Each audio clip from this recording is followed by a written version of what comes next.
Hero Club presents Los Ingobernables de Tokusatsu. Welcome to episode 57 of Los Ingobernables de Tokusatsu. I'm one of your hosts, founders and co-creators of the show, Wheelchair21. Joining me for the first arc of the episode, which is just our introductory to the most recent news events, is my co-host, the Visible Ninja or Metal Ninja. How are you doing tonight, Visible Ninja? I forgot to unmute myself, but I'm not doing too bad. Alright, so anyways, we're going to be opening the show like we normally do when it comes to news. However, later in the episode, we will be joined by SoundOut12 due to the fact that last week or the week before was San Diego Comic-Con.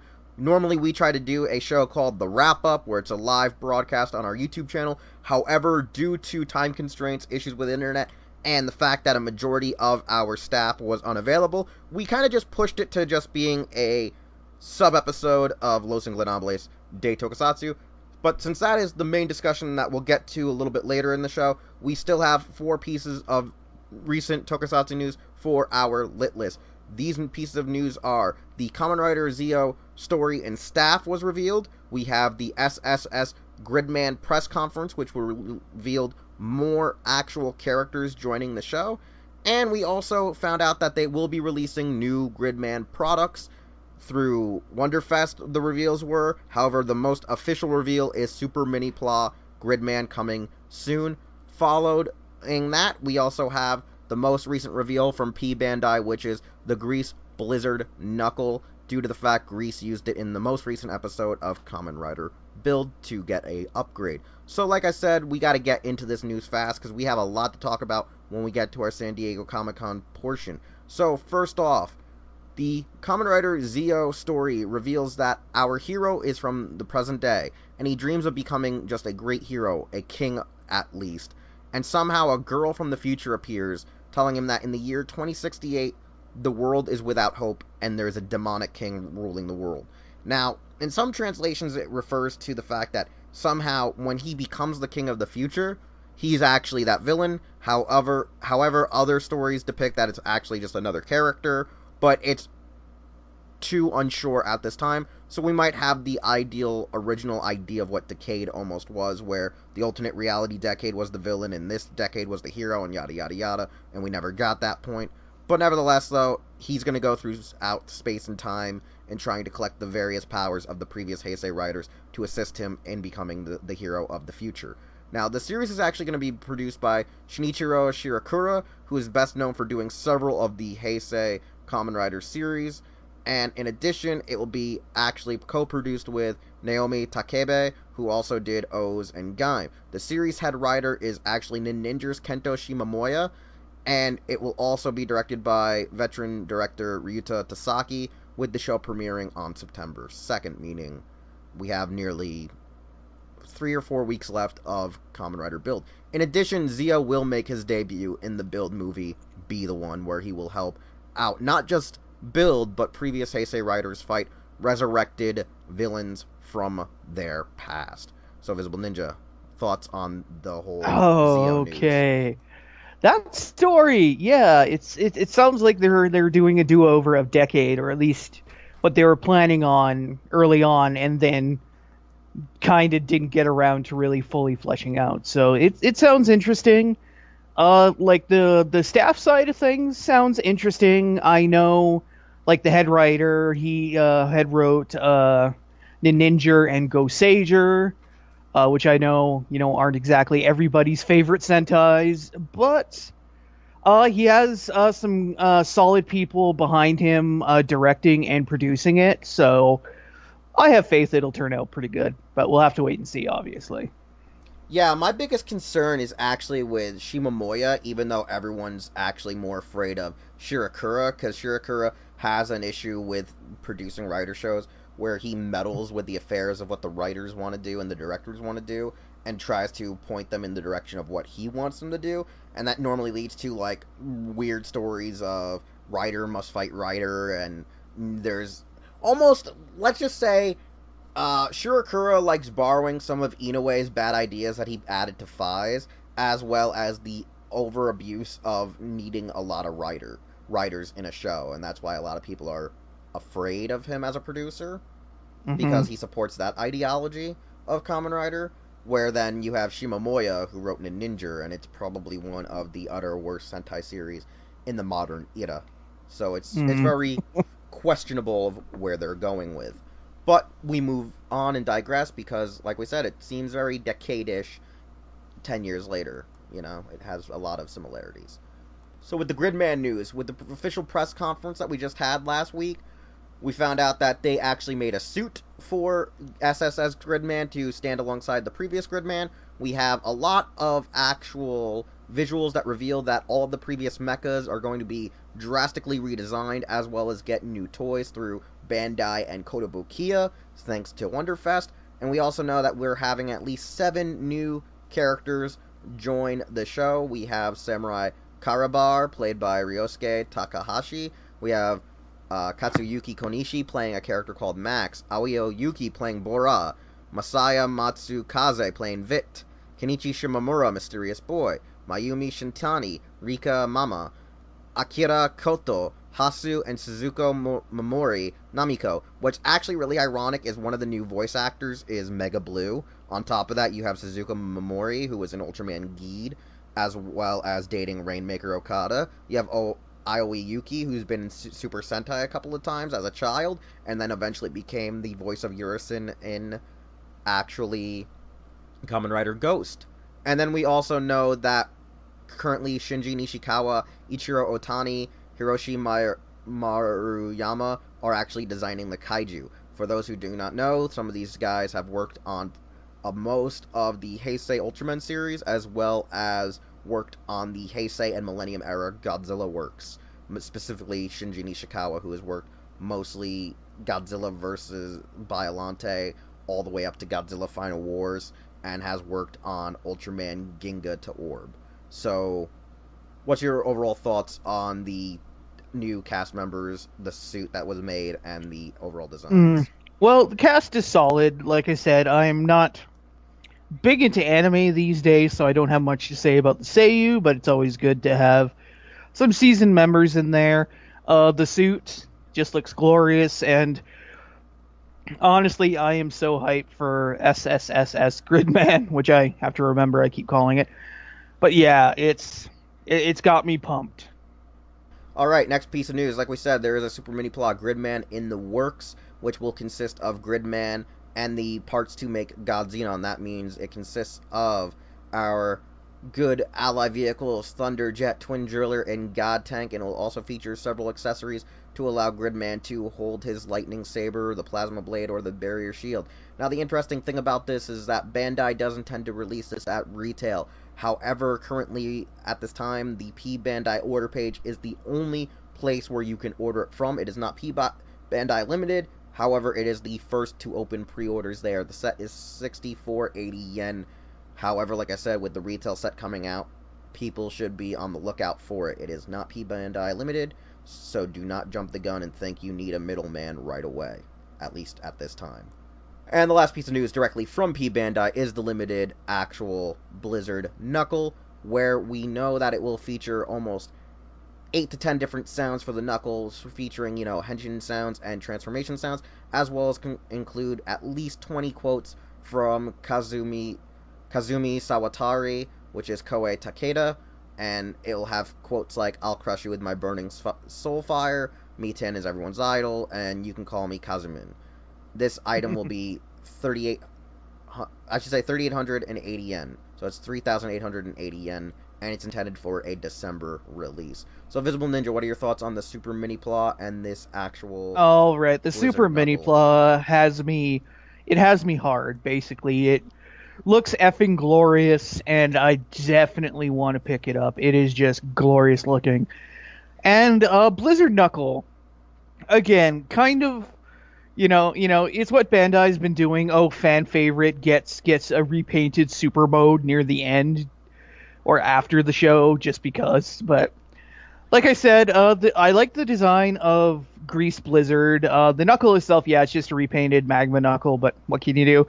And the Blizzard North bottle that he uses is actually pretty cool, because it has the robot logo and then the logos of his 3 team members, the bottles they used. So I thought that was a nice touch, and it's actually kind of cool that I'll be able to have something that has Otoya yelling about Mitan. Alright, so this is what I gotta say. First off, like I said, due to the fact that this thing, the Mini-Pla Gridman does say it's a November retail release, and there's only ordered at P-Bandai, there is a lot of skeptical things going on, since Bandai says it's not exclusive, but it's only at P-Bandai right now, is very questionable. Due to the fact that Wonderfest is highlighting that Dynadragon is coming, however, he's not coming alone and will be including Gridman Sigma, is a cool added bonus due to the fact Sigma is kind of the canon/non-canon sequel to Gridman, where he was intended to be made, so they included him in that, Boys Invent Great Heroes kind of short from Studio Trigger about 5 years ago. So it's kind of ironic that they want to give him a product now, and I think that's the smartest thing to do for that niche, beloved character. So that'll be great to have with Dynadragon and allow you to make, King Gridman at least? But it'll be King Gridman Sigma, because you're using Sigma as the core body until you actually combine it with your previous released Gridman, when that ever happens. The Grease Blizzard Knuckle looks splendid, I'm not gonna lie. I think Grease Blizzard looks amazing and cool in his icy, noirish, kind of Nordic blue kind of design. However, it really, is an upgrade than being piss yellow or piss gold. So, nevertheless, though, I think that we'll look more into whatever comes out of the Gridman news in the future, and maybe, put down a pre-order for this Blizzard Knuckle, if we have the money for it. Nevertheless, let's go right into our San Diego Comic-Con coverage, which is long as hell. Alright, here we are to our San Diego Comic-Con coverage. Now, San Diego Comic-Con was roughly about a week and a half ago. However, we wanted to record our thoughts a little bit later on after kind of the hype died down, and we could sit back and, give our own take and our own look back at the overall event, reveals, and announcements. So for this segment, you're going to be seeing yours truly, Wheelchair 21, as well as the Visible Ninja and Sound Out 12. What's going on, guys? How's it hanging, and what the heck should we start with first? My wallet committed suicide last week. It decided it had no purpose in this world and just ended it. I know the feeling. Well, just did some shows, and I'm ready for more.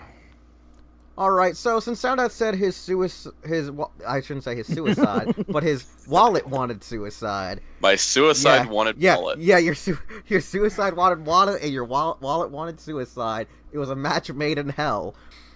But as Soundout was saying, let's actually do toy news first then, since there were quite a lot of interesting reveals, mostly through DC. There were some through Hasbro, whether it be some Star Wars, as well as some Marvel, and a few Transformers. But overall, you're going to hear that DC was the bulk of this show. I wonder why. It was kind of amazing, actually, because this is the first time Mattel has had a panel for DC in 5 years. Basically, they really haven't had a dedicated DC panel since DC Universe Classics ended with the subscription in 2013. Yeah, 2013. So we actually haven't had a panel in a long time, and this is the first time they've done it in years. The panel itself, after watching it, was kind of rocky because there was some lack of detail in some areas, and they were trying to Skype in the Four Horsemen to talk about the work they were doing in the figures, but then the Skype call didn't work very well. So it was a little rocky, but what they ended up doing was showing about 30 new action figures for the DC Multiverse line, which by my calculations, that whole amount they showed at this convention is double what they've released in the last 2 years of the line. So they definitely pulled out all the stops, and it felt like instead of dragging behind Mattel at a snail's pace with nothing coming out, they've now decided that let's just get nuts. And yeah, they got nuts. All right, let's get nuts. Well, we don't have a Michael Keaton Batman figure yet, so we can't get nuts. God damn it. Next year's the 30th anniversary, so I'm expecting something, because they were very much hinting at that during the panel. But should I just run down the figures that got announced? Run down either the figures that got announced or the ones that you specifically want yourself. Wheels. It's DC. He wants everything. I know he wants everything. Metal gets it. But technically, you would think he would want to have his mains, his tiers, like the ones that really effing matter, like that Danny DeVito penguin. You want the top 5 followed by everything else? Fine, because we know you're Sure. gonna do it anyways. Okay, so the top 5 that got revealed was Jason Todd Red Hood in his Rebirth costume. That's something that it's been a sore spot because a Jason Todd Red Hood was released in DC Universe Classics, but it was the version from Red Hood Lost Days, not the version from the rest of Red Hood's existence. So it was kind of a missed opportunity there. Step number 2 would be Katana. That's a character I've been wanting forever in the Mattel style. I've had a DC Direct Katana in place for the last 6 years or so, but she's the New 52 design. This one's the Rebirth design. I think the Rebirth design is much better. The Collect and Connect Lobo figure, which should be hitting in November, the month where my wallet just bursts into flames randomly, and that's pretty exciting, mostly because the original DC Universe Classics Lobo was a San Diego Comic-Con exclusive in 2009 and could run you about $300 now. And while I've been collecting the line, I missed out on that figure because I wasn't buying figures in 2009. And he's so expensive now, it's kind of impossible to get. And since they're using the Rebirth costume, which is very 90s reminiscent, they're including an extra head and the ability to remove his jacket, so you can have the Rebirth or the 90s look for Lobo, and it looks absolutely fantastic, and the whole wave it's associated with is awesome. Number 4 is Starfire. That was a figure that was released prior in her more modern age costume, but she had a mono boob, used the wrong body mold, and was just kind of terrible. It was in 2-pack with Adam Strange. So this one's much better. It's got translucent hair, the new articulation scheme. They just announced that all figures will have pivoting ankles soon, which is wonderful because that's something that seems to be lacking from the line. And number 5 would be Collect and Connect Mammoth, because I never expected Mammoth to come out. But I also feel like that Mammoth is going to be like Validus from DC Universe Classics Wave 15, in that it's probably going to be the only member of the Fearsome 5 we're getting as Mammoth, because that was the only Fatal 5 member we got with Validus. But yeah, if you guys want to do like top 5 reveals of stuff you saw, we can do that, and I can pick up the pieces of what we don't talk about.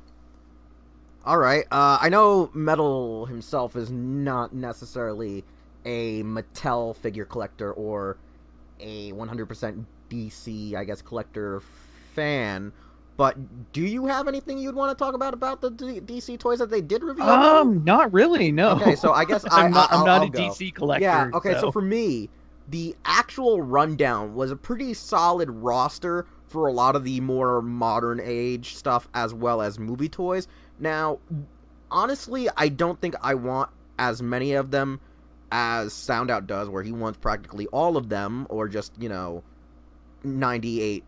of them. I'm one of those guys where it's like, oh, I like that, I think that came out as a wonderful prototype and mold. However, I'm probably not going to go, buy crazy for it, where I'm probably going to maybe pick up, like, the Red Hood, because that was the figure that I thought we were getting until they were like, no, you're getting, the alternate suit, the older suit when he first kind of showed up. Lost Days suit. The Lost Days suit. It's not even his first suit. It's like, the one he switched to after Bruce Wayne died. Yeah, and, like, no one likes that suit. No one. That suit existed literally for, like, 4 issues of a comic. I know, and it's like it's also supposed to be, like, reminiscent of Joker's actual, like, Red Hood suit, and, like, everyone's just like, no one wants it. No one wanted that. And I was like, I mean, that was like, that was a rough time. I think that's the reason why we didn't get a 3rd subscription year, because at the end of the 2nd subscription year, we had the wrong Red Hood. Yeah, we had the wrong Red Hood for sure. And then it ended with Bat Zorro. Like, you don't end with Bat Zorro, you throw him in the middle, so we kind of forget that it happened. Like, I like that figure, but that shouldn't have been the last figure. And then when the line was announced that it wasn't getting a 3rd subscription, before they said that they were going to release those figures anyway, that the figures they'd shown anyways, Bat Zorro was going to be the last figure in this toy line ran 21 ways at retail. No, I feel very robbed by that, because, like, I was getting into picking up DC collectibles when, like, it was really getting good. Like, when they were getting to a lot of, like, awesome either modern age figures or going back and addressing figures they haven't ever done before. And so I mean, we got a complete team of Metal Men. I know, but like, but you remember during that time when you actually convinced me to start buying too, was like when they were getting to all these interesting and cool characters. But then when I bought the subscription, they're like, "Ha ha, sucks to be you." and then they were like canceled. Basically, the problem with the subscription system is that they would show a handful of figures up front, and those ended up being the best figures for the most part. Like, it kind of like, it got really obscure in the second half because they didn't have to sell the subscription at that point. They already had people locked in. And I know there's people that were like, I didn't want lead, platinum, and tin all in the same month, and I was super happy because it finished the Metal Men, but there's people that skipped the first 3 Metal Men because they had no interest in the Metal Men. So it kind of became a problem. Yeah, like, with the waves right now, how they are, I want the Aquaman wave. I want, like, characters like the Ray. I want the new Kyle Rayner, even though I think I already have a Kyle Rayner. I want the Batman Beyond. Now, I'm guessing this Kid Flash that I see is actually the CW-verse figure? No. Oh, then... That's the second Wally West in the comics. Yeah. Introduced in the New 52 before they brought back original Wally West. Yeah, I might get him, but I didn't really like New 52 that much, so I don't really care for him. But that's the thing, issue. is that that's one of the biggest issues. This is the rebirth. This is the rebirth Kid Flash, essentially, because while the second Wally West was introduced during New 52, but he didn't really become Kid Flash until Rebirth. So this goes with the Rebirth Titans, which includes Starfire, which includes Damian Wayne, Beast Boy. So the line is shifted to Rebirth, which I think works because a lot of these Rebirth costumes are throwback to old ones, like the old 90s stuff. Because I'm also looking at how I want to actually get my hands on Lobo. I want to get my hands on Nightwing, Starfire, The Flash, Black Canary, Hawkgirl, Beast Boy maybe, Flashpoint, Aquaman. I want Mammoth looks cool, but I don't think I necessarily need to get him. And then I think that's about it entirely that I want. Like I said, like the Aquaman wave looks splendid, and we'll talk more about Aquaman when we address his trailer, when we get to the trailer half of this episode, because I'm not gonna lie, almost a majority of every trailer released at Comic-Con was probably like really solid, except for one, but we're not going to talk about that one because it was garbage, and it should not be addressed on this show outside of the fact that it's just garbage. And I'm hoping that people listening to this episode knows which trailer we're referring to. The key word is F Batman. The word of the day is F Batman. So anyways, running down the whole line, just because I have thoughts on all of these. The Aquaman movie wave being 4 figures with a trench creature Build-A-Figure is awesome, but also at the same time, it's like, well, how do we army build trench creatures? Volko is an Amazon exclusive, and then the Gladiator, Aquaman, and Orm 2-pack for Target. I think that works out, because it's like the less essential stuff is retailer exclusive. The Signature Series, I just got the Val Kilmer Batman and John Wesley Ship Flash, and I think they're pretty cool figures that were just like, they were so loaded with articulation, except they didn't have side-to-side ankle rockers, which was really dumb, but apparently these new ones will. We got Linda Carter Wonder Woman, a figure I've wanted for so long. I'm so glad that's actually happening. A Danny DeVito Penguin, and a Heath Ledger Joker. I'm only picking up the Heath Ledger Joker because he looks so much better than the Movie Masters ones released in 2008 that it's just such an improvement. I'm pretty much going for it. I do think that Heath Ledger Joker has gotten way too many figures lately, and this probably needs to be the last one. I mean, I don't really even like his role as the Joker. Like, when I first saw it, I thought it was great and magical, but then looking back at it, I'm like, it wasn't as great as everyone says it is. It was alright. I watched the movie again recently, and it's like, I don't say this is my favorite Joker of all time, but I do like the unique approach to this performance.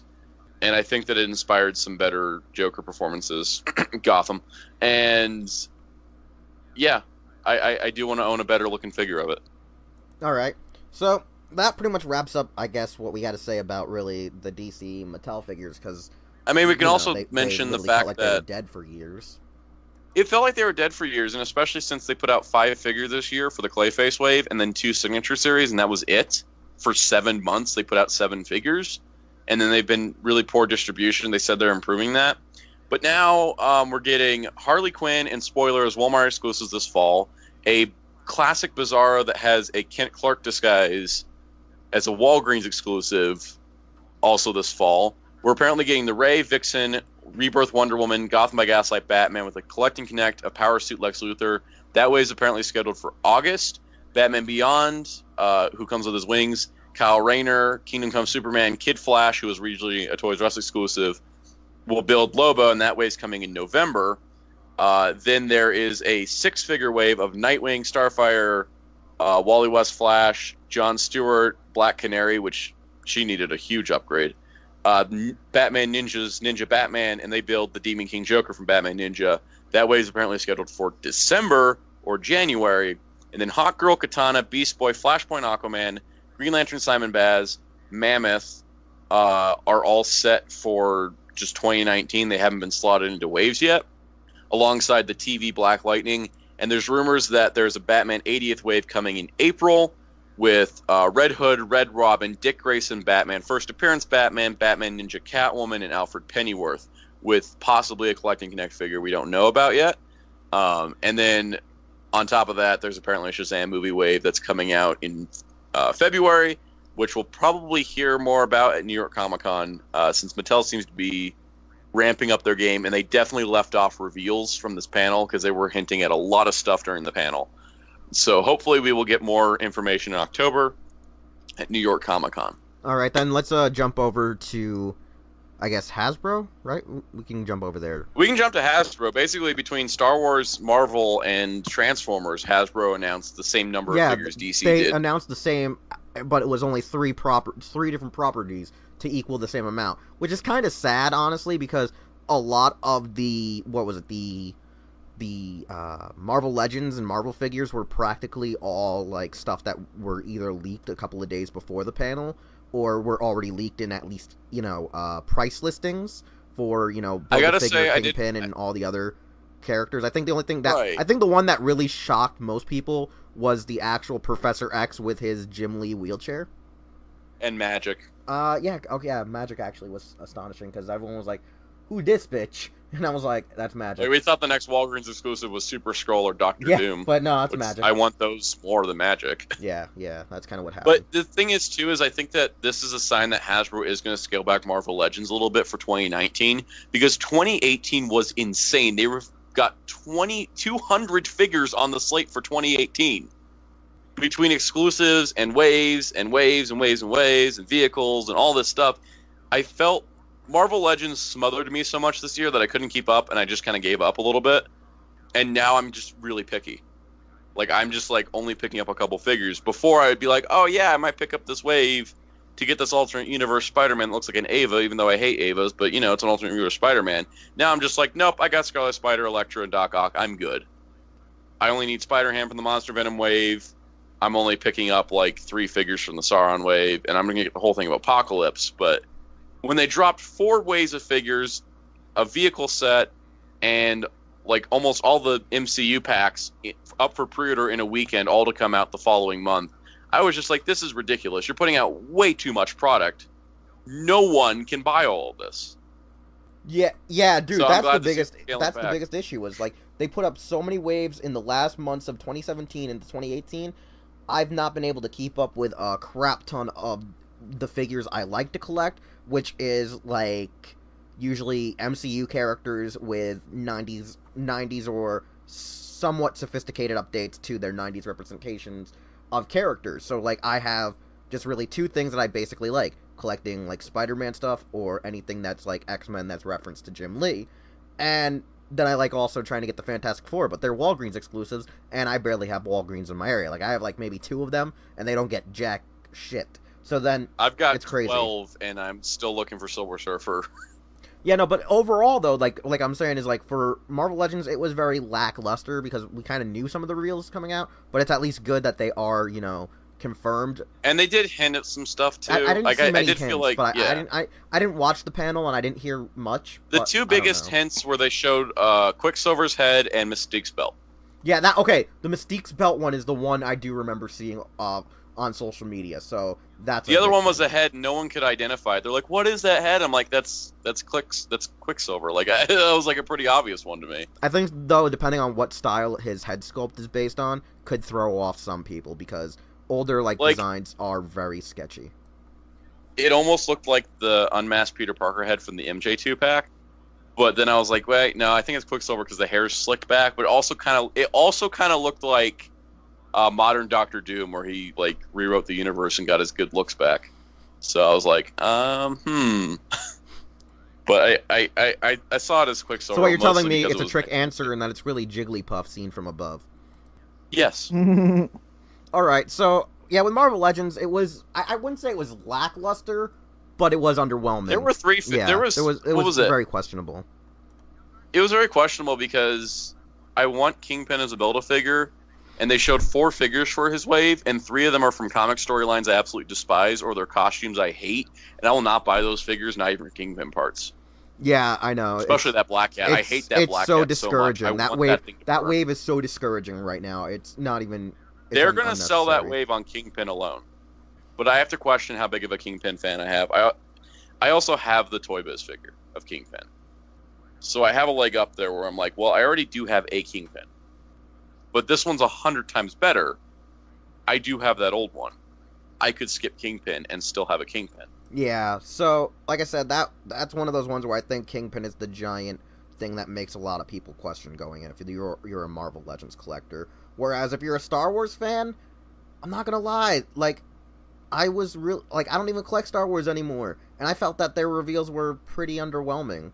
I mean, they had some cool Black Series archive figures, which means they're updates to older molds with, like, you know, newer features and things, so it's not completely a reissue. But there was, like, a lot of stuff there where I was like, does anyone even want this stuff anymore? I think there was a lot of, like, really positive stuff coming from the Star Wars fandom for Comic-Con, because there was stuff for any new vintage collection stuff, and I think the thing that Hasbro was saying was like, oh, we're going to do less vintage collection repacks, and then everyone was just like, yay! For me as a Black Series collector, it's pretty much just Ezra and Chopper for me as the only 2 reveals I want. But Moloch I think looks cool, and I know people have been wanting more aliens in the Black Series. Plus, reissuing Boba Fett, Bosk, and IGA-8 is smart since they're finishing the Bounty Hunters with the Disney Store exclusive Zuckuss later. And then the fact that the X-Wing Luke is coming out with face print now means I'm probably going to end up buying a new X-Wing Luke because they have Bespin Han coming out and Hoth Leia coming out, both with face print. I need an X-Wing Luke to go with them with face print to like have nice looking figures, because the old Black Series ones from the early part of the line just don't look good anymore. Target seems to be getting a lot of exclusives. I just want them to reissue Revan since like he had an abysmal release. There's a lot more of them out there now. Are you sure? Because like I haven't seen web stores or even there's been people posting stores. that like they haven't been as much in physical stores, but they started sending out cases of 8 of Revans. So you need to check around the online retailer circuit. Online, I keep seeing people trying to sell it for like $32 before shipping. Go check like Big Bad Toy Store and Entertainment Earth. Yeah, I might check because like Revan's one of the only few characters I've actually wanted since I've actually enjoyed Knights of the Old Republic. Yeah, you might have to pay a few dollars more, but like there have been people that like what was it? There was like a Target where a Target had like 40 Revans because like they ended up getting the full case of Revans.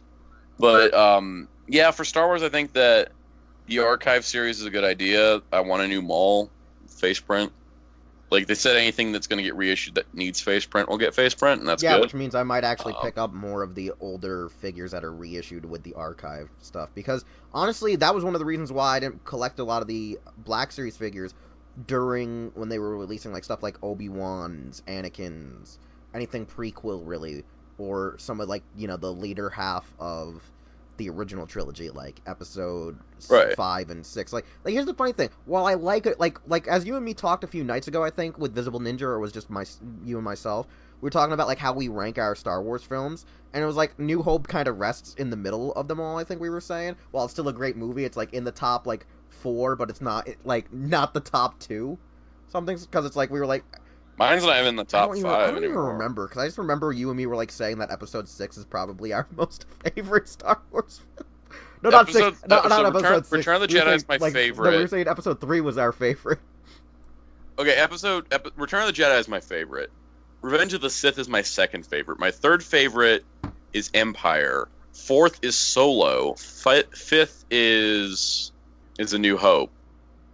6 is Rogue One. 7 is Phantom Menace, 8 is Attack of the Clones, 9 is Force Awakens, 10 is Last Jedi. Alright. So, like, since you and me to talk about Star Wars, Visible Ninja, I know you don't collect Star Wars toys anymore, but was there anything in this lot of figures that you were interested in buying? Like, did anything catch your eye? Like, if you were still buying and collecting Star Wars, would you want a product of, like, say, the characters from Solo or the play sets from Solo? Not a lot of the Solo, stuff didn't really get me, so. But I guess in my case, I'm all about, the bounty hunters, so. Tasty. The fact they're reissuing the other 3 that came out years ago. In the same year, they're putting out the other, like, the second half of the team. Plus, there's my homie IG-88, so hells yeah. I'm hoping they replace because, like, the original figure had this weird thing where they had, like, rubber, like, fake rubber on the elbow joints to, like, replicate the pistons, and that stuff is, like dried out, cracked, and fell off. Oh god, it's that kind. Yeah, like, it was terrible. I hope that they fix that, at least. God hopes they do. Okay, now, guys, now we have to talk about the best part of the Hasbro release. The Transformers War for Cybertron figures, where What war? Yeah, what war? I only see Autobots. It's all Autobots. Where are the Decepticons? Everything in Wave 1 is an Autobot. Like, here's the thing. Like, I do know that in the past they've have revealed stuff that is mostly Wave 1 at SDCC. However, sometimes by the time when we get to New York Comic-Con and Toy Fair, they're like, oh no, those were some of the Wave 1 and Wave 2 assortments. This is the thing. This time, all of their slides, like their official images, all said Wave 1, and if you add up the number of figures in each scale and match it to what the waves were for the previous lines, there's no room for any Decepticons. So what are they trying to do? Are they trying to go back to, like, almost like an old school sort of pseudo G1 era where they would do, like, waves only in assortments of Autobot and Decepticon? Because I know in G1 there were a couple of assortments that were exclusively to the factions, and then there were some that were mixed in. G1 is really weird because it wasn't so much assortments as it was, like, here's everything that's this type. Here's all the secret planes. Here's all the micro change guys. It was like, it was weird. It was bizarre. This kind of reminds me now that, like, this was kind of how Universe 2 went at the beginning. Because Universe 2 started with, like, mostly Autobots. Then you had, like, Decepticons only in the next wave. Then Autobots only. Then it started mixing it up. And then eventually, like, it got to, like, one Autobot, one Decepticon. But, like, it's the weirdest thing because I think that in recent memory, and I'm really just sticking to, like, the Neoclassics, whatever you want to call it, Chug or whatever that dumb name is.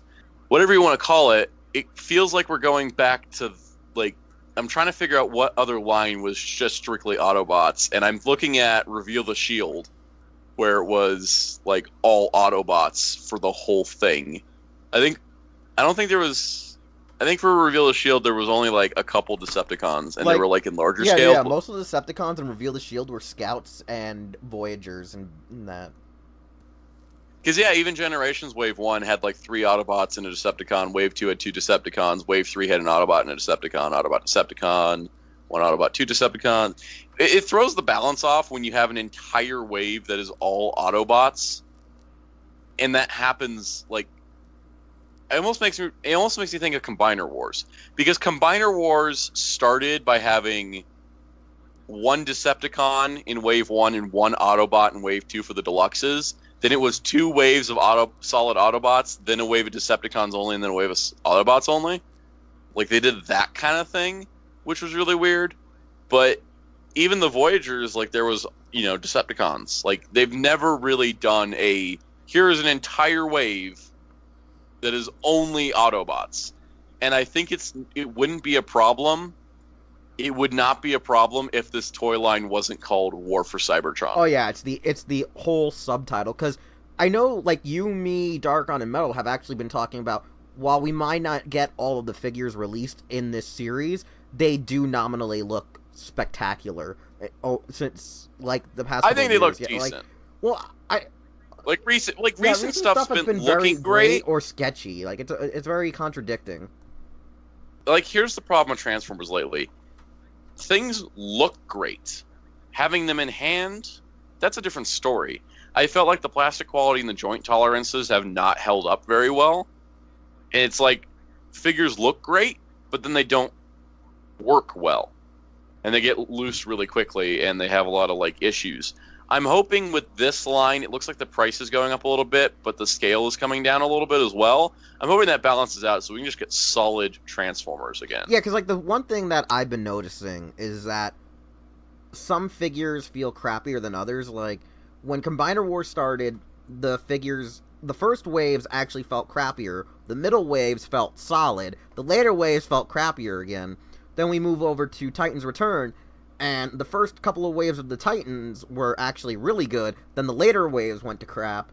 And then with Power of the Primes... Power of the Primes, they got better every wave. I'm seeing mold degradation in some of my figures. The only one I think that was, like, the only one from later wave that I thought was worse than the earlier ones was Cutthroat. Cutthroat's head, like his like bird head, falls apart, like on its own. It's all friction based for some reason. It's the swoop mold, and so for some reason, and this is on me and Darkon have the same issues, that the head literally falls off and then the mouth falls out of it. Yeah, no, it doesn't hold together whatsoever. My swoop is kind of crappy, and so is I think it's Sludge, the Brachiosaurus. He's kind of crappy. I think the problem is that like Wave 2 felt really solid when I first got it, but 3 rounds through transformation, now they're just loose, floppy messes. I think that's the problem too. Like, I did an experiment. I bought Titans Return, Quake, and Croc. Since they were originally Action Masters in the original G1 comic, I was like, I don't need to transform these guys. So I left them in robot mode. Their joints are solid as rocks. Everything else from Titans Return, loose, because I transformed them. If you don't transform your Transformers, your robot modes will stay solid. And that's totally wrong. Like, the only Transformer right now that hasn't kind of gone to full crap on me is Blackwing, per se, but yet Dreadwing is one of the few Dreadwings that is suffering from mold degradation. Like, when I first got it, it was, like, really solid, really tight, like Soundout says, and his is still, I think, better than mine. But, like, lately now, my actual Dreadwing, his arms pop off the hinges, his legs don't want to stay locked into place, but when I first got him, splendid figure. Now, like, a couple of times later, I'm like, what's wrong with you, Dreadwing? Why are you dying on me? But I just got Blackwing, and I've transformed him, like, 6 times already, and he's still solid. I'm like, how? They're both remolds. I just got Blastoff, which would be the first time that mold's been used in America. And he was loose out of the box. There's a part that keeps popping off. I have a bad and feeling that it's also because of the type of the plastic. His hips and knees have no strength. I have a bad feeling that it's also the plastic they used for the reprint. I think so. Because when I got the plastic on all of it. Yeah, because like when I got Voldigus, since it was printed in white plastic, like some areas are loose, but Shuttler or whatever his name was called, you know, his Japanese name. Yeah. He was fine. He serves his purpose well. I think that's a Takara versus Hasbro thing. Yeah, I think it might be a grade because my Unite Warriors Computron, my Legends Hot Rod, Cup, Blur, Scourge, Trigger Happy, Misfire, Double Dealer, the 4 clones, and my 2 Nas are all still solid. Oh, and my Leo Prime. All solid figures. I transformed them multiple times. There is not a single joint loose on them. I think the only joint I have loose is if it's a ball joint on any of those figures. I don't have those. They're all still tight.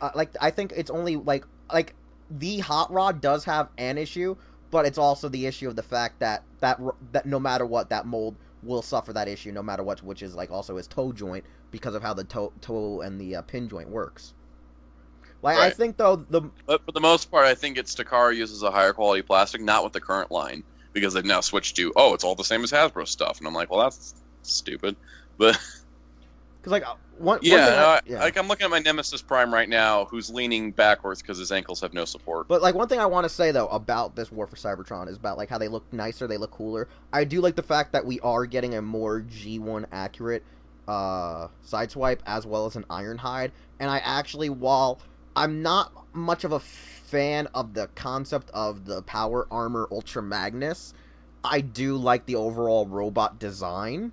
I just don't like the actual vehicle mode because it reminds me too much of the vehicle mode. Is just the RID 2001. It's the RID 2001 Ultra Magnus, and I'm like, so does that mean we're gonna get an Ultra Magnus reprint in this line somehow?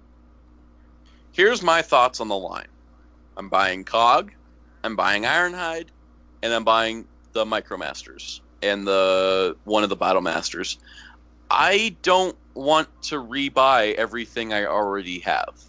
I know, even it's if it looks weird. slightly like, better. It's weird. Like, I want to And buy here's those the too, thing. but yet I already have so many characters in the same name. You know, Optimus and name, At this or whatever point, you want to call it. You know.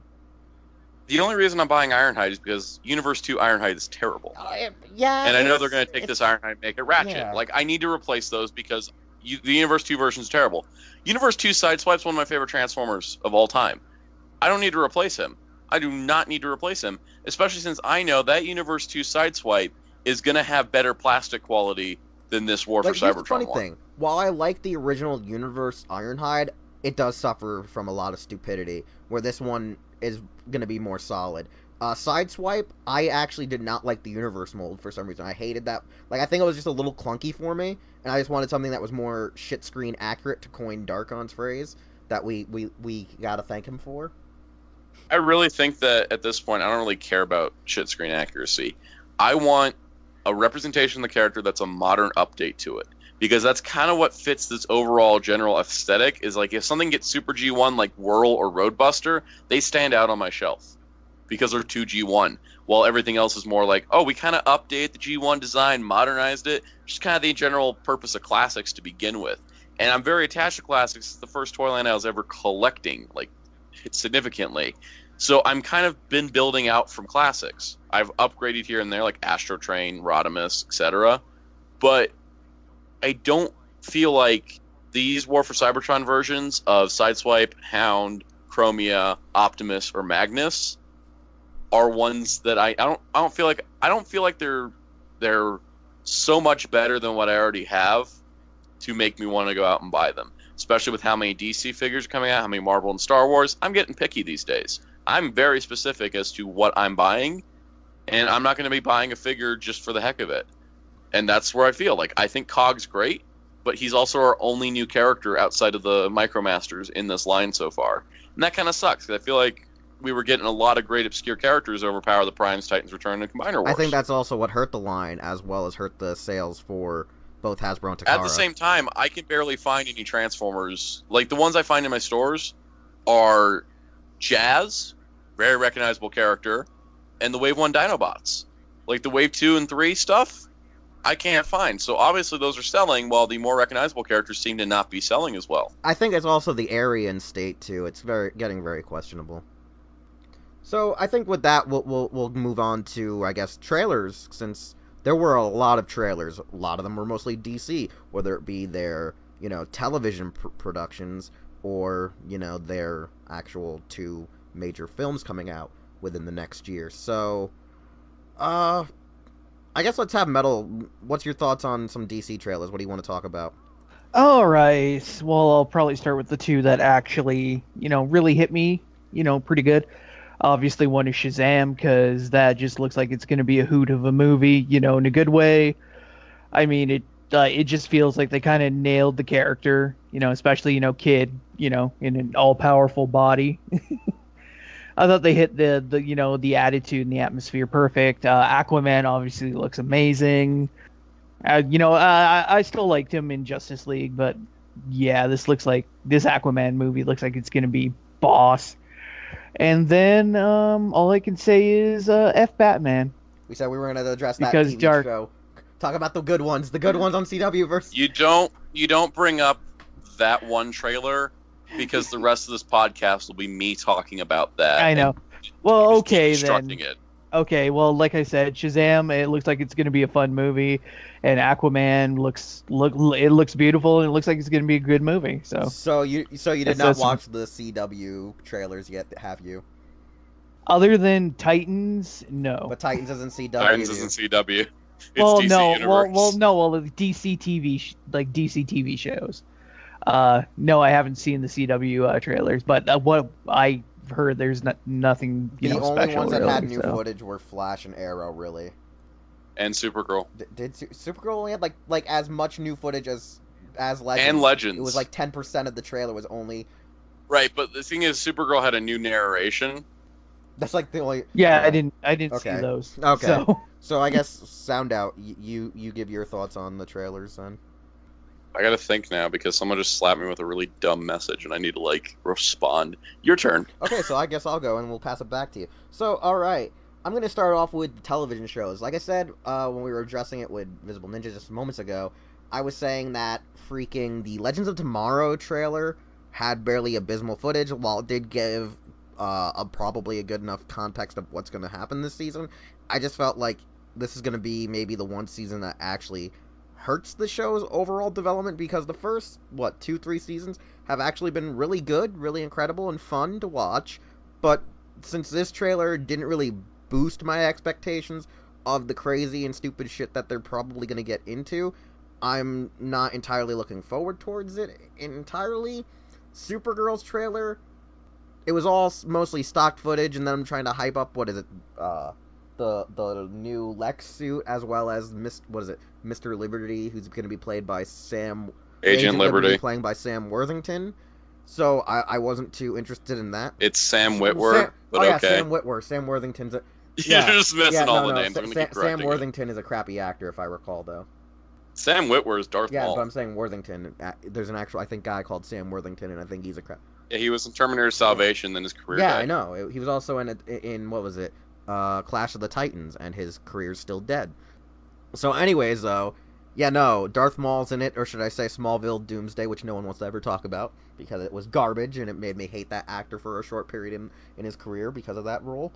What else did they do? Oh yeah, the Black Lightning trailer. Oh man, Ben was the saltiest one when there was no actual footage and it was just a re. It hasn't started filming yet. Like there was like no new footage or no anything. It was just a rehash of the first season.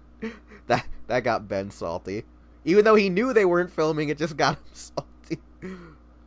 Then with Flash and Arrow, I think it really sets up a good narrative of the presidents that's occurring in both of those shows. Like, I mean, we have the fact that, unfortunately, like, somehow Flash's daughter is stuck in the current day, and she's like, oh, hey. And somehow she's also excess from the Legion of Superheroes. She's somehow a hero that shouldn't be there, either, so it's kind of confusing. Technically, Excess is a descendant of Barry Allen, but 30th century, guys, not, like, daughter. Yeah, and then there was the whole issue of, who exactly is the villain. Like, I know there's, like... Cicada. What? Yeah, it's Cicada, right? Yeah, that's what I thought. I thought it was Cicada. That's all I know. That's in the story. I thought it was Cicada, but everyone's trying to say, oh, it's the Black Racer, and I'm like, I don't think it is, guys. We already had Black Racer. I thought we did. I thought we already had him, too. We had a really crappy version of Black Racer. That's what I thought. And, well, no, Black Flash, but Black Racer's a New Gods character. They would not be putting a New Gods character into the Flash CW show. Yeah, that would make no sense either. And so, like, I'm interested on where this is going to go and what's it going to lead to.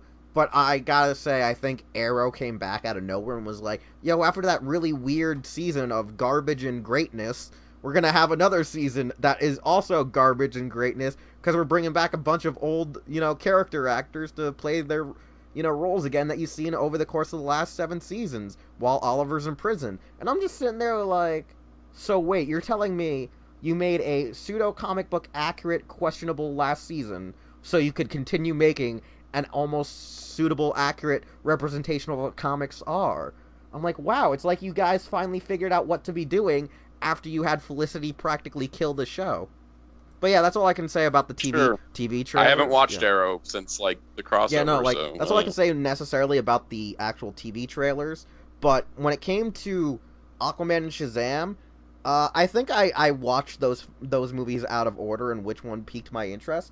Because, like, for a long time, I was, like, really looking forward to a Shazam movie, but the issue I was having was necessarily, I think, who they casted as Captain Marvel at first. Like, I wasn't entirely, like, I'm not really like that actor that much, so I was like, I don't think I'm gonna really enjoy the overall, film. But, like, he won me over with, like, what they were doing, how they were doing it, so I was like, okay, this is gonna be a good film, and I was hoping for it to be, like, blow me out of the water, but then literally Aquaman comes and blows me out of the water. I mean, like, it just came in there like a wrecking ball. Like, I knew Aquaman was gonna be great, but I was like, oh, it's going to be great, but it's not going to be as great as Shazam. And then, like, all of a sudden I watched Aquaman first, and I was like, damn, this was the hypest. I was not expecting it to be balls to the wall insanity. I mean, we had, like, seahorse dragons We had, you know, Black Manta actually shooting laser beams from his freaking helmet and eyes. I was like, holy crap. Oh, that's the movie you guys are talking about. You keep mentioning this like Aquaman thing, Yeah. and I'm just like, yeah, the Black Manta movie. Yeah, no, like I was just sitting there, I'm like, holy crap. We're getting Black Manta, and they're gonna do an Ocean Master story at the same time. We're gonna have like a 3-sided war. We're gonna see like weird mythical creatures fighting each other at the bottom of the ocean. I'm just literally sitting here. I'm like, yo, Warner Brothers, can you get Godzilla on loan and see Aquaman summon him? I'm like, I want that. Give me that. I want that. I was just like, damn, because like there was just so much awesome stuff in that trailer. So like that trailer just blew me straight out of the water, because like Metal I think touched upon it right, in that they nailed the head right of that nail just to get Shazam made. I feel like they could do a little bit more with the story, but I think they're trying to hold back on introducing Black Adam, because once they do a trailer with Black Adam, The Rock is just gonna roll over that trailer and be like, I am the whole effing show. I don't want Black Adam. I know, but I think he is. I don't want The Rock as Black Adam. I don't think Warner Brothers wants The Rock as Black Adam, because he originally was going to be appearing in Suicide Squad 2 to debut. But the villain of that movie's changed, and The Rock is on a downward slippery slope of his box office numbers aren't what they used to be. And that's because he put out, you know, like 7 movies in 8 months. To the point where I feel like audiences may have had a Rock fatigue, which would not help any movie that DC is trying to make. Oh, so you're saying that he might have hit rock bottom. How about everyone's rock and rolled out of here? No, God. Metal hit the pun right on the head. Because Dwayne, while he is Black Adam, I honestly think what I think is, not that he oversaturated himself with all the movies he was in. I think Warner Brothers said, dude, this guy costs a lot of effing money. 2, he's bigger than most of the actors we have, even though he's never won, like, an Oscar. And it might overkill. 3, he has to be introduced after Yeah. Captain Marvel, because otherwise you can't establish Shazam as the wizard with the magic that Black Adam is the fallen Like, you version got, of. like, you could get away with it in an animated film like they did with that one, what is it, Superman versus Black Adam featuring Captain Marvel, where they introduced him. But you can't Well, do yeah, it. that was like a Yeah. Captain Marvel Black Adam movie. They introduced Yeah, him at you the same can't do it. time. I am so happy that Shazam is not shoehorning Black Adam into this and actually using Dr. Savannah as the villain. That is how you do the character right. You can get to establish the hero before you bring in his dark Yeah, because counterpart. here's the thing.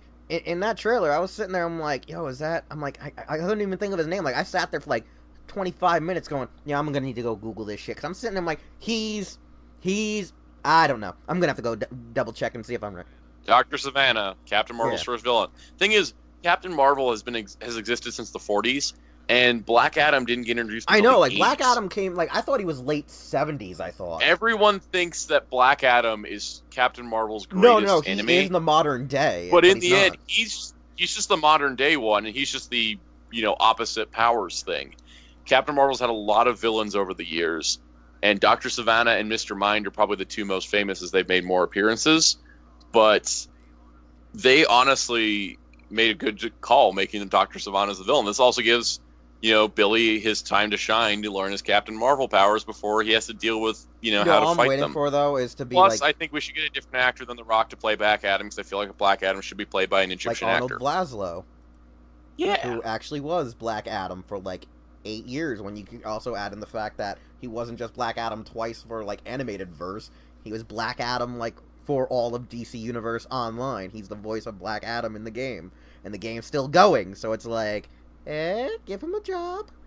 And really, at the end of the day, we're starting to push, in Hollywood, there's a big push for diversity, and more importantly, you know, people playing characters that match their ethnicity, sexual orientation, etc. Because when you have a white straight actor play a, you know, Asian lesbian, then that takes away from Asians and lesbians, and they suddenly have one less role to take. So I think that while The Rock could pull off the look of Black Adam, I feel like getting an Egyptian actor of, or someone, you know, from the same continent. The Rock's already played. The Rock already played a so- Mediterranean in an Egyptian movie called The Scorpion King, as well as The Mummy Returns. And that was way back in, the early 2000s when everything was like blurred. Nowadays, things are more like aware, and you can find the actor.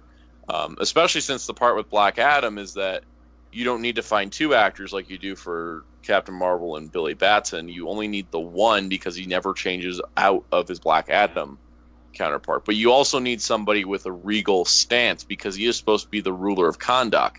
I do not see The Rock as being able to play a king of a country who is also the enforcer that keeps his people safe, but is kind of a bad guy because he rips people in half when they infiltrate his borders.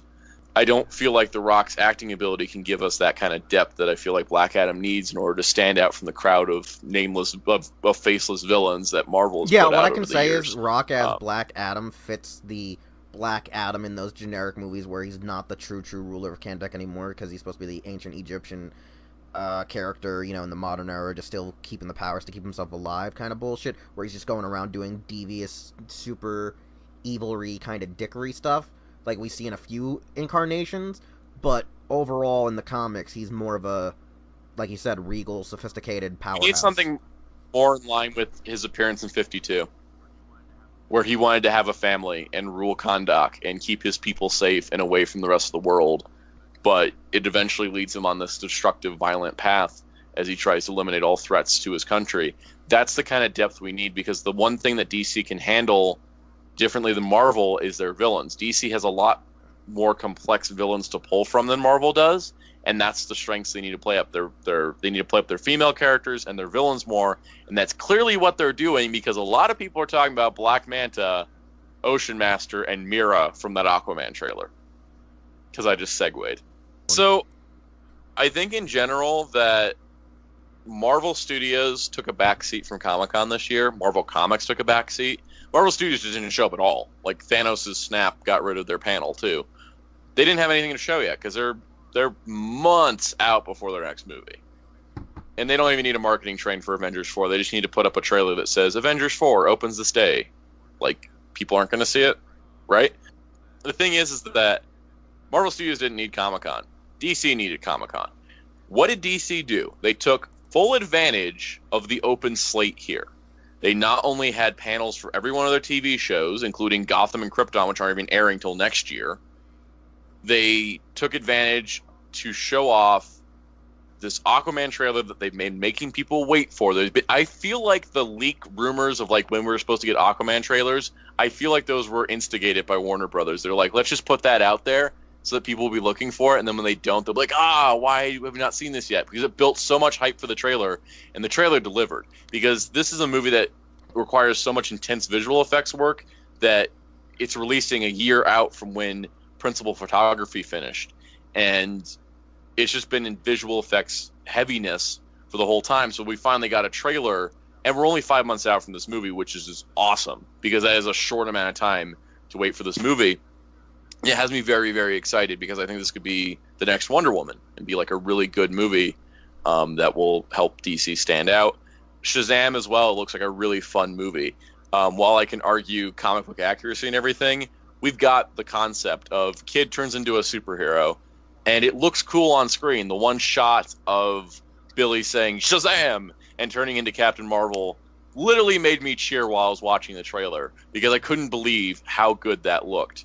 And I'm so excited for both of those movies. And on top of that, DC's got Teen Titans Go, the movies, which had a screening, which had a bunch of positive reaction. It had a 100% on Rotten Tomatoes for about 5 days.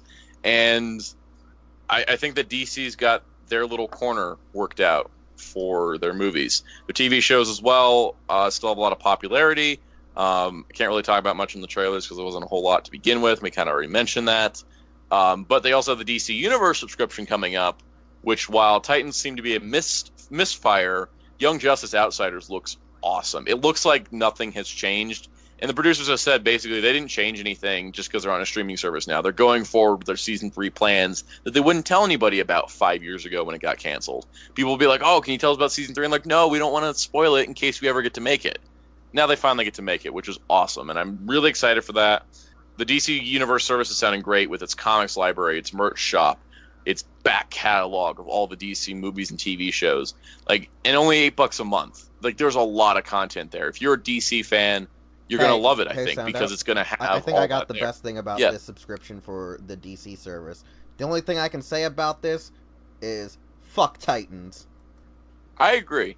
And the thing is, too, is that I'm not planning to subscribe personally until Young Justice is set to premiere. And that's only because I already own, like, every DC thing on Blu-ray and DVD, and I have this huge comics library. But there are exclusive figures of DC collectibles based on the Justice League animated series, which I love to death. That's like one of my favorite TV shows of all time. So if those pop up sooner, I may be subscribing sooner. But I'm definitely looking forward to that. I was gonna say we might just just if it's not one per subscription, what we might just do is just share a subscription at that point. Because if they're gonna do eight a month or do a year plan, like a lot of other groups used to, like Crunchyroll when they first started, then we could do that. I gotta say, right now, if you purchase an annual pass before the subscription launches, you get 3 free months. So you're getting 15 months for $75. And I really want to take advantage of that. I just need to get through Power Morphicon. Yeah, I know. And then We have to get through Power Morphicon in November. I'm so mad the Lobo Wave's coming out that month too. Okay, so let's go to the next to last, I should say, trailer. The one that I unintentionally called, because I was like, I'm like, hey guys, because this is how it went down. I think Darkon was in the Skype call. He goes, hey Will, did you hear they're going to do a Star Wars, the Clone Wars 10th anniversary panel at Comic-Con? And I was like, what are they going to do? Announce that they're going to do a renewal of the series since they have unused episodes and plots and scripts just because Rebels is over? And Darkon's like, well, they're never going to do that. I'm like, I know, I just wanted to say it just so we can all get it out of the way before someone else makes the joke. And so, like, I think myself, Darkon, Metal, or Sound Out were just like, yeah, that would be great, but we know it's not going to happen. Comic-Con comes, we all forget I make the joke. They announce it, we're losing our effing minds, and I sat there after I lost my mind, and I'm sitting there, I'm like, oh shit, I called this, and we all laughed it off like it wasn't going to happen. What happened? Disney saved the Star Wars fandom from suicide with one announcement. See the meme? It's the part from Justice League Unlimited where it's the question looking at the glass doors, and it's him questioning it, and it's like, Lucasfilms, the glass door, a divergent, divided fan base throws the trash can through the doorway, and it's like, Disney saves fandom. That's the embodiment. I think my favorite one was the cheating boyfriend meme, but it was like Star Wars fans turning away from Star Wars Resistance and looking straight at Clone Wars. Yeah, no, that was like the best part ever, because like when Clone Wars got announced, everyone just like stopped finally. It was like, I really hate the new trilogy. I really hate you old people. You're all just, original trilogy losers, and like the guys in the middle. But we're not with the original trilogy ones that are being sexist. We're just having creative criticism, and you're lobbying us in there. You know what? Clone Wars gets announced. You know what we need to make the meme together. It's like what did we all? This is the meme we need to make. Okay. You know the ending of Wonder Woman when she defeats Ares, and then suddenly peace is brought the land, and like, U.S. soldiers and Nazis are like hugging it out. They weren't Nazis. They were Nazis. It's World War quite I. Nazis, but it was World War I Germans.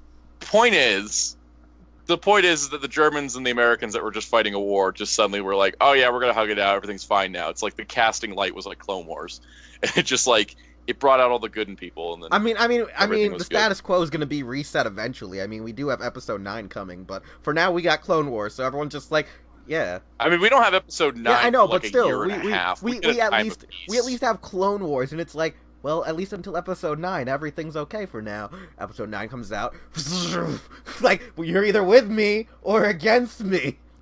Or Episode 9 is god-awful garbage, and everyone can agree on that. Dude, that'd be like the best shit ever, and then Disney's just like, what do we do? Oh, we let Rian Johnson and J.J. Abrams take the helm. Yeah, we shouldn't have done that. They let them co-direct Episode 9. Oh my, no, if you let them co-direct Episode 9, JJ and Ryan, like, the movie's just gonna be the cast filming them fighting on set like two little kids. Oh, totally. Because the funny thing is, JJ, weirdly enough, even though his vision was skewed to just be like, let me reboot and nostalgify the thing, he at least was like, oh, I'm gonna make it still feel like it's a narrative story. Then Rian Johnson comes in and is just like, oh, I like what you're doing here, but my narrative's better than yours, so I'm gonna take everything you did and throw it out the window. And everyone was like, why? Even though JJ was skewed with the whole nostalgia thing in episode 7, we actually were hoping to see where his mystery that he at least gave us was leading to. Well, there was no mystery, because I'm Ryan Johnson. The biggest problem was that there was no roadmap for the trilogy.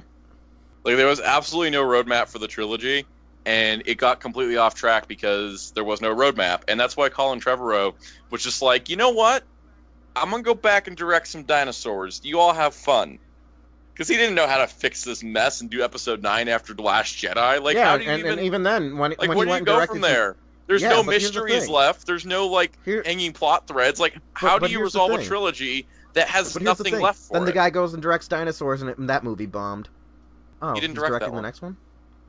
Oh, okay. Yes, he literally did the thing that Star Wars is doing, where it's like JJ directed the first one, then Ryan Johnson directed, now JJ's back, and then Jurassic World is Colin Trevorrow, some other dude, Colin Trevorrow. Makes sense. So, Visible Ninja, what were your thoughts on the whole reveal of Clone Wars? Since I know, what is it, you didn't watch Clone Wars till it went on Netflix, and you've overly enjoyed the show. I saw a What, Clone Wars yeah, we're almost a bit before that, but yeah, I mostly binged it on Netflix, and it's gonna be good. We're finally gonna get the I guess 12 episodes it was that were in development when the show was canned, because I know like some got as far as having like animatics and such. I like, think those done were up for them. season 6. Yeah, or something. I don't know. I think with season 7 they're going to stay incredibly focused, and we probably won't see things like the Boba Fett helmet dent get Like, fully realized. Yeah, well maybe, but it They wouldn't have like surprise- one. I think because they have like this one shot. I don't know if Disney's going to give them a season 8 or not. Like, you never know. Yeah, it wouldn't surprise me if they end it like they were like they've talked about how they were gonna end it. End it With- with Revenge of the Sith. Yeah, pretty much. Yeah, the very beginning of Yeah, like I heard they were gonna Revenge of do the do Sith, the so. They idea actually of did doing talk like the about old going into. Yeah, I Revenge was of the hoping Sith. like this is what I was hoping for, and I think I talked to you about this exclusively. Sound out was that instead of doing what was it, the creator of Dexter's Lab and Samurai Jack when he ended it right at the beginning of Tartakovsky when he went.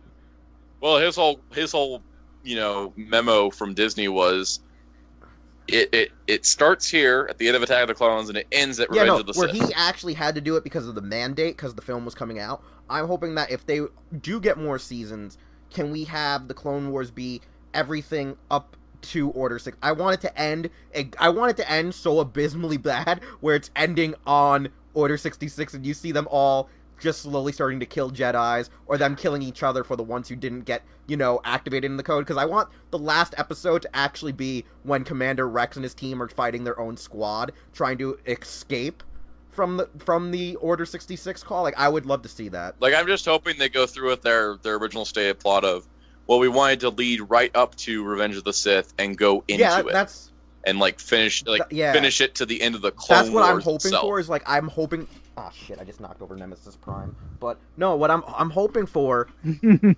ankles. I know. I Them fucking ankles. hate these ankles. They're worse than my own. But no, what I'm hoping for, true. what I'm legitimately hoping for is I want to see the end of Clone Wars be like so depressing. Even though we know good stuff follows these events, I just want to be felt like going, why didn't I want this? Why? I didn't want it to end this way. I didn't want to see everyone die. But then I'm like, nah, you wanted to see everyone die. Basically. I love the part though that the trailer does mention one of my favorite clones, Fives. The heroic clone that got killed in like episode 3. Well, they were it was all dialogue from rookies. Like most of the opening dialogue was like dialogue from the episode Rookies. So, But also remember, guys, the first 6 seasons of Clone Wars jumped around the timeline all the time. Nothing was chronological. Like, they would randomly have an episode like, oh, this episode takes place during someone's training Like, what sequence. I also would find funny is if Clone Wars actually ended not just in the Clone Wars, but like the following months after the events of episode 3. So it's like actually the whole stuff like when you played the 501st storyline and you have to go back to actually, what is it, Kamino with Boba Fett and destroy the cloning process. Wait, was it Kamino? Mhm. Yeah, it was Kamino. Yeah, Yeah, it was. So that would be something. So Clomino. I think that would be an interesting take. But overall, though, I just remember all of us like laughing it off when I said, "What are they gonna do? Renew Clone Wars?" And everyone's like, "Yeah, no, that's not happening." They renew Clone Wars. Also, look at Disney. They're copying DC again. First they copied the bad press and horrible fan reaction to a really poorly thought out cinematic universe approach. Now they're bringing back a classic series that everyone's been asking for more episodes of. Like, come on, Disney, be original with Star Wars. Stop copying DC's. Like, what's next? Are we going to get a Star Wars show where someone just says, like, F Darth Vader, and it's Starkiller? And he's leading a team of all the failed apprentices from Vader. God damn it! Now I want to watch that. I want to see literally Force. And yes, Sam Witwer I still plays legitimately want Starkiller. to see Force Unleashed, the live action series. And now I'm just imagining.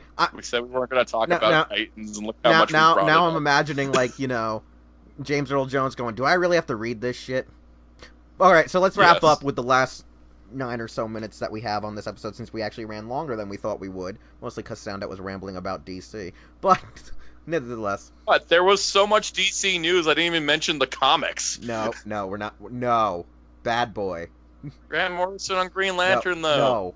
No, save that for the Soundcast. That's like a good decision. It's never happening. I don't want to edit that crap. I know, but I have to edit this crap. Actually. All right, so let's go to the king of the trailers and the king of the monsters. Fantastic Beasts, Crimes of No, that's Grindelwald. actually a good trailer, but no. I didn't watch it. 'Cause I Fine, never watched Fantastic Beasts. and I know Metal won't because he hates Harry Potter. I'll see the new Crimes of Grindelwald trailer in the theater like 4 or 5 times in the next couple of months because I go see movies. Like, I'll probably see it when I go to see Teen Titans All right, Go. so like I said, we're gonna be talking about Godzilla, king of the monsters. Now, me and Metal have been talking about this on air, on other shows, to each other, and honestly, this trailer was the king of the trailers, at least in Godzilla standards, when you compare this first trailer to Legendary's first outing with the monster, where we barely saw that trailer the monster. was a lie. We barely saw him. Just nothing. That trailer was a lie. Like, they literally changed shots from what they actually were in the movie. Yeah, they just changed Like, they it. just didn't mention Mutos at all. Yeah, the classic shit, they changed shots, they had lines of dialogue that weren't in the actual movie, it seemed like a very different movie than what we got, so. You know Even what it though made me realize It was recently? still good, but still. Seeing this trailer, and then also reading up on how much Rogue One changed after Gareth Edwards got replaced, makes me realize Gareth Edwards is a bad director. Well, have you ever Maybe. watched the movie Monsters that everyone says, is like the greatest kaiju film that wasn't made by Toho? And then I watched it and I said, I hope whoever says that to me next time isn't hoping to keep their teeth because I'll punch it down their throat if they say it to me in person. Like when people come up to me and say Ava's better than Gundam. Sorry, like sorry. that sentence makes me gag. No. Ava isn't better than Gundam, but it's better than Gurren Lagann. I've never made it past episode 1 of Gurren Lagann. Or if you want to be trendy, Darling in the Fuck Franxx. Darling in the Franxx. God damn it, Teen. What a sexist piece God of crap damn it, show Teen- that is. Teen Titans Anyways, is really, really Anyways. taking over the show. Oh god, anyways, yeah. with Godzilla, so like I think in 2014 Godzilla was poorly directed. Also Warner Brothers like screwed up the Blu-ray release and made everything way too dark. I have to crank the brightness on my TV to max to even see anything, like barely. But I didn't like the 2014 Godzilla movie. I thought it was cheap in a lot of ways because it would cut away from the action right when the action was getting good, and then the rest of the time you couldn't see anything. This trailer made me shed a tear because it was so good. And this trailer was better than the entirety of Shin Godzilla. And I'm just throwing out hot takes and no one's responding. I'm just sitting there because like I was waiting for you to throw more bars. Like I was like, yo, is this fire gonna keep going? Oh, Like, yeah. You're literally stating a lot of obvious facts. So I'm like, so are you just taking the machine gun and going, or do you want to hand it off to like where there's more fire coming? I mean, technically, Ghidorah has 3 heads. I so mean, we're the there 3 is. heads of Ghidorah. I can be spitting fire all I mean, day I could for too. this. I mean, I've already done it for like the last freaking days. Like seeing Mothra, like it literally made me shed a tear of how beautiful that Like, shot I don't is. think Mothra's larva design is great and all, but like when its wings showed up through the smoke and fog, I was like, that's some celestial bullshit right there. Beautiful cinematography.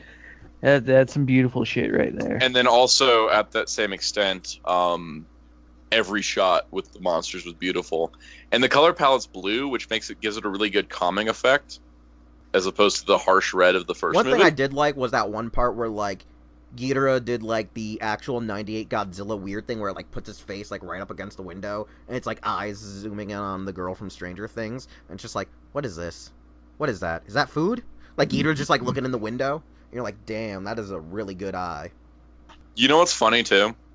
I think there was more footage of Godzilla in this trailer than there was in the entirety of the 2014 movie. There's probably more footage of Godzilla in the actual film. There's more footage in the movie, but I see where you're coming from with that. It feels like I saw Godzilla more in this trailer. He was in the trailer quite a bit, which is a good thing. Proportionately more. Not to mention, you know, the well, I guess the one that was in the, like, other than Godzilla, I guess the one that was in this trailer most was probably Rodan got a lot of focus, even though you didn't see his full profile or his full body. You saw his claw, you saw his beak, you saw his wings. Across the city, though. Across the city, taking out some jet fighters and, you know, flapping around with his, you know, burning wings. Yeah. Then, of course, the big Ghidorah himself. Big, imposing. Hells yeah. I'm impressed because I thought Godzilla 2014 sucked. I thought Kong Skull Island wasn't a great movie, but I really loved it. But this looks like a really good movie. This is the funny thing I was telling people is that 2014 just felt like they ripped off Gamera, and that was about it. Kong Skull Island was like a really good Kong film. Like, it wasn't super great, but it was just really like an enjoyable action, you know, movie. It was like one of those one takes where you know he ain't gonna die. My 93-year-old grandfather loved Kong Skull Island, so that really just shows that film's appeal. It's an entertainment value where for once Kong doesn't get killed usually, or just, you know, mostly, you know, get killed. There's no tragic love story with the girl and he just dies and it's all sad and stuff. It's like, no, Kong's just there, he blows stuff up, humans help him, other humans try to kill him, and there's a bunch of monsters he fights, and it's just awesome. And he's gonna get bigger and then come fight Godzilla after Godzilla and friends wreck the Earth. And then apparently that's what's in King of the Monsters, it's like, yeah, the 4 great kaiju of Toho lore are gonna show up. And then the director, after the trailer, said, oh yeah, those aren't the only kaiju in the film. And I was like, excuse me? He's like, we got more of them. And I was like, so that means for sure that the Toho cinematic universe is going to stop any Godzilla production after Kong versus Godzilla, when they said, oh yeah, all of the, a lot of the kaiju are going to be in this film. I was like, so Godzilla's American films have just come down to a trilogy and nothing more. I was like, I'm fine with this. I'm a little upset with this, because I wanted to see more focus on the other kaiju in future films. But you know what? I don't give a fuck. It's also like, it's supposed to be Legendary's Monsterverse, so that could also mean other things. Yeah, like it could be like something else. Here's what I still want, and I know this is like horrible and I shouldn't say this, and you're probably going to kill me, but whatever. I want to see Godzilla and Kong get resurrected in the future. Like after Godzilla Kong, like they come back like in like 20 years, and they resurrect suddenly. And so they're in, like, 2030 something, and so they show up and try to, like, fight each other again, and then they start destroying cities, and then a team of Jaegers shows up to try to take them down. I don't want anything to do with Pacific Rim. I don't fucking want a crossover with Pacific Rim. I don't want to give any benefit of the doubt to those little assholes that want a Pacific Rim Godzilla crossover. Like, I don't... You know why it can't happen, It just can't. Pacific Rim's over at Universal now. Yeah, it just can't really work. Godzilla and Kong are at Warner Brothers. They're both under Legendary, but one's at Universal, one's at Warner Brothers. All I'm saying is that, like, from this trailer alone, we got a lot of what we needed for classic kaiju style in an American film, as well as adapting the American identity of what people think kaiju films are, which are just giant monsters destroying everything. And with the fact that we're getting more of the other great kaiju in this film, means we're practically getting a reboot of, you know, Ghidorah, the 3-headed monster, mixed with Destroy All Monsters, which is... Mixed with GMK. I guess there's a bit of an allegory with GMK, and I don't really like that idea of them mixing GMK in with the American film. I like that idea of mixing GMK in. Well, the thing is, GMK puts Godzilla as such a villain, and this movie obviously doesn't do that. Yeah, this film is like, Godzilla and Mothra are the heroes. Ghidorah's the villain. Rodan and Ghidorah are kind of the more villainous of the two. Apparently, like, there was one synopsis that said that Godzilla was the villain and the other 3 were fighting him, which didn't make any sense because it didn't line up with the last movie. And then the other synopsis said that Godzilla, Rodan, and Mothra were fighting Ghidorah. Like, I don't care. So, like, you know. If the final product of the film is, like, all 4 of them are just converging on each other, that'll be okay. Like, if, like, you know, Rodan and Godzilla are... Like the Kaiju did in Pacific like, Rim I would just like to Uprising. see if they're just converging and, like, you know, you see, like, Rodan and Godzilla just having to work together temporarily to fight Ghidorah, but then, like, you know, Rodan dies in the middle of the fight, and then Godzilla's just left by himself. Like, it would work in one of those aesthetics. But I also feel like, since we do have other Kaiju possibly showing up, we might just see, like, all the main Earth's Kaiju just, like, surround Godzilla and Ghidorah and just be trying to get those two, and those two have to work together to fight their way out of the issue, then fight each other as the last Kaiju standing. But, like, Yeah. all I see is, like, one giant Royal This Rumble. movie would have to work really hard to screw this up Like, at this point. honestly, like, I've always wanted, though, a cinematic Godzilla universe that kind of felt like the Saraceni children's graphic novel. I wouldn't say graphic novels, they were just children light novels, or adolescent light novels, where you get an overarching progression that takes the course of maybe not just 3 films, but 5 films, and you still get to see quite a bit of the Kaiju predominantly, like, featured heavily, but in this case, it's like, you're only getting the main 4, and you're getting a few of the other Kaiju, as well as sidekicks for, you know, them to either fight before they get to the real convergence of the Great Four. And the fact that, you know, they have also admitted that they're going to be adding in original, you know, tracks from Toho's Ifukube library is going to be amazing. It's going to be the best part. That's like, it's scary when that is not the hypest part of this movie. No. Like, there's so much hype in this movie because we got more than the 4 Kaiju, and we got the Ifukube music, and I'm like, that's enough hype. Not to mention the beautiful cinematography and visual effects we're seeing Oh, in yeah, the trailer that's itself. some amazing cinematography, but I mean, the fact that we're getting this stuff is just incredible.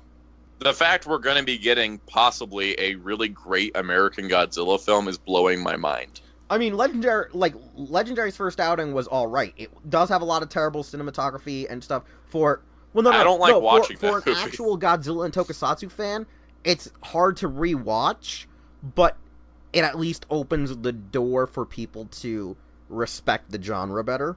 But it's still not one of the best. Hey, look, we can all agree it's better than the Godzilla anime trilogy. Oh, yeah. Yeah, and Metal likes it. I have low standards. It's okay. I do this with DC. You know, like, I mean, I have, like, breaking points. Like, Superman Brainiac Attacks is the worst thing I've ever seen in my life, and I want that thing to burn in hell. I'll never buy it on DVD, despite it being the only thing on DC related that I don't actually own. But I can't stand the art style in those Godzilla anime films. I hate it. Yeah, the polygon, like, Knights of Sidonia look. God, Yeah, how it's did not... Polygon go from Transformers Prime, like these intricately detailed Transformer animation models with all this texture and wear, to flat-ass faces of humans that barely move, and everything's in shadow half the time, so they don't actually have to animate anything, and it's all just people talking. Yeah, I'm like... They made Cyborg 009 boring. How do you even do that? They found a way. They found a way. I mean, I haven't been this disappointed until I realized Tatsunoko's been, like, hot garbage since Karas. But nevertheless, though, I think that wraps up most of our SDCC coverage. So... Like, how does a company go from creating Gatchaman, Casher, and Speed Racer, Samurai Pizza Cats, Hurricane Palomar, Tekkaman, and then just go make crap like Infinity Force and the Machinima Transformer shows and kind of Karas? I think Karas is, like, the best of the worst stuff, but Gatchaman Crowds is horrible too. Okay, like, I don't know how ranting, that studio... You're ranting. Just... You're ranting. You're ranting. Like, how does it even You're happen? ranting. Like, did they have to die Rain- so that, like, Warner Brothers animation would get better You're again? ranting. Like, I don't... Is equivalent exchange No, still stop in ranting. effect? Well, that concludes my TED Talk on Tatsunoko and how they've fallen from grace and how they used to be amazing Wait, and now why they're are you horrible. still ranting? That was my closing sentence on my essay. So I hope you all join us next week for the new episode of the Soundcast. No, this is not the Soundcast. This is Los Ingobernables de Tokusatsu, which you can find here on YouTube and also featured on our website, hero-club.com. And I'm going to have a lot of editing since I want to try to narrow this down even further than the 1 hour and 20 minutes that this recording actually went for. Oh, I'm going to have fun because I'm just going to, like, have to start clipping out a lot of you. A lot of you. Clipping out a lot of me is probably a good thing to do in a lot of situations. I know, this is the first time I have to clip out a lot of you instead of clipping out a lot of Project and Mucha, which is, like, our first. Or, my inappropriate... But it only lasts for 30 seconds. Not like my solid 2 minutes about Tatsunoko Yeah, just no, now. that will stay in. But anyways, like I said, I'll edit it. But yeah, no, like I Yes. was trying to say, we're gonna have to drastically edit this episode. But people can, like I said, check this out on our YouTube channel, over at our website, as well as follow us on Twitter, Wheelchair21, Metal Ninja 0, and Soundout 12. We'll see you next week with episode 68, I believe. And then we'll have 2 more episodes left of our, current ongoing before we need to take a slight break due to Power Morphicon. Anyways, like we said. Because we're going to be so dead. Yes, so anyways, we'll see you all next week. Hey, it's Wheelchair21, and thanks again for listening to an all-new episode of Los Ingobernables de Tokusatsu. If you want to hear more content or see more content from the Hero Club YouTube channel, we're going to need you to subscribe, like, comment with some feedback, and share this channel with a friend. We also would like you to check out our website, hero-club.com, and follow us on various social media outlets just by looking up Hero Club for Life, as well as the stores you see are where we shop. Anyways, thanks again, and we'll see you all next time.